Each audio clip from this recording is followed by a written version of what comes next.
Have you ever opened your fridge, reached for a block of cheese, and noticed a few fuzzy green or blue spots forming on the surface? Not all over it, not evenly spread, just spots. It's a small, ordinary moment, but it raises a surprisingly big question. Why does cheese mold in patches instead of turning moldy all at once? What decides where those tiny colonies appear? Today we will uncover the quiet science behind those fuzzy dots, right here on History of Simple Things.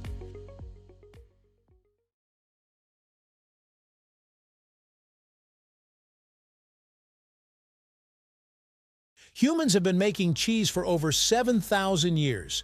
Ancient civilizations in the Middle East and Europe discovered that milk, when left to sit with natural enzymes and bacteria, would separate into curds and whey. Over time, people learned to press, salt, and age those curds to create longer-lasting food. By the time of the Roman Empire, cheese-making techniques were already highly developed. In fact, writers like Pliny the Elder documented different regional cheeses and aging methods. Long before refrigerators, aging cheese in caves was common, and those caves naturally contained molds floating in the air. Sometimes those molds ruined the cheese. Other times, as with what we now know as Roquefort, they created entirely new flavors that people grew to love. To understand why mold forms in spots, we first need to understand what mold actually is. Mold isn't just rot, it's a type of fungus.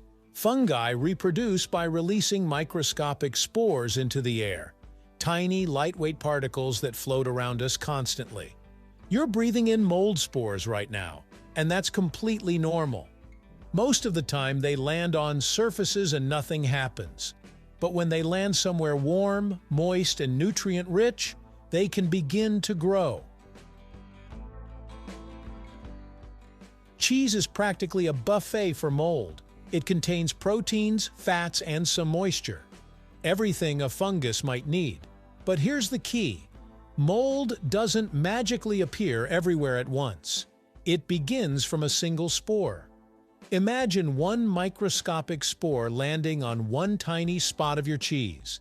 If the conditions are right, that spore germinates. It sends out thread-like structures called hyphae, which spread outward like roots. As they expand, they form a visible colony, the fuzzy patch you see.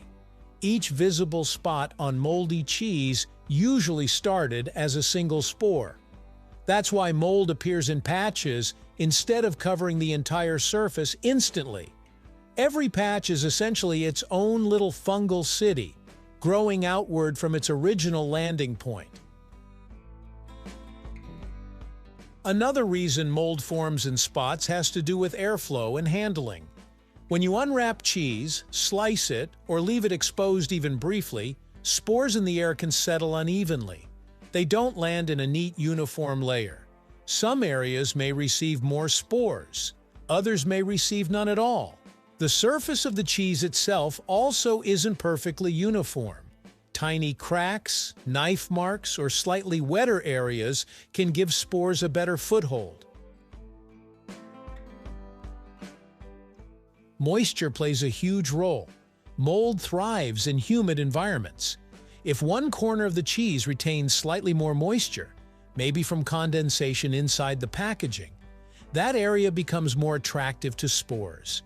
That's often why mold appears first near edges or cut surfaces. Once you slice cheese, you expose the moist interior, which can accelerate spot formation. Temperature matters too. Most household refrigerators are cold enough to slow mold growth, but not completely stop it. Fungi can still grow at refrigerator temperatures, just more slowly. That's why cheese doesn't mold overnight, but gradually develops spots over several days or weeks. Interestingly, not all mold on cheese is bad. Some cheeses are intentionally inoculated with specific mold cultures. For example, Gorgonzola and Stilton are injected with mold spores during production. Cheesemakers often use species from the Penicillium family, such as Penicillium roqueforti, to create those characteristic blue veins. In these cases, the mold is controlled and safe to eat. It grows in predictable patterns because it's deliberately introduced and managed during aging. But when random mold appears on a block of cheddar or mozzarella in your fridge, that's a different story. Those spots usually come from wild mold spores in your environment. Common household molds that grow on cheese can include species of Penicillium, Aspergillus, and Cladosporium. Some are harmless, but others can produce mycotoxins, compounds that may be harmful if consumed in large amounts. Now here's something many people don't realize. What you see on the surface isn't the whole story. Mold grows both outward and inward. The fuzzy patch is just the visible reproductive structure. Beneath it, microscopic filaments can extend into the cheese. How far they spread depends on the type of cheese. Hard cheeses like cheddar or Parmesan are dense and contain less moisture. Because of that density, mold tends to penetrate more slowly and less deeply. Food safety experts often say that if you cut at least 1 inch around and below a moldy spot on a hard cheese block, the rest may still be safe to eat. Soft cheeses are a different case. Brie, cream cheese, ricotta, these have high moisture and a soft texture that allows mold to spread more easily throughout. If you see spots on soft cheese that aren't part of its intended rind, it's generally safer to discard the entire piece. And maybe the next time you notice those fuzzy spots, you'll see more than just spoiled food. Each patch began as a single invisible spore, landing by chance and growing outward into its own tiny colony. It's a quiet reminder that our kitchens are full of unseen life, constantly interacting with the food we store. For thousands of years, humans have battled, controlled, and even embraced microbes to create and preserve cheese. So those scattered dots aren't random at all.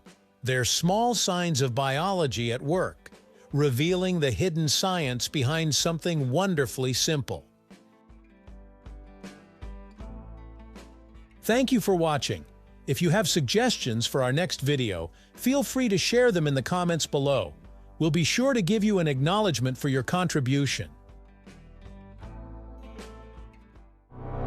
Thank you for joining us on this journey through the history of simple things. Don't forget to like, subscribe, and stay tuned for more stories woven through the smallest details.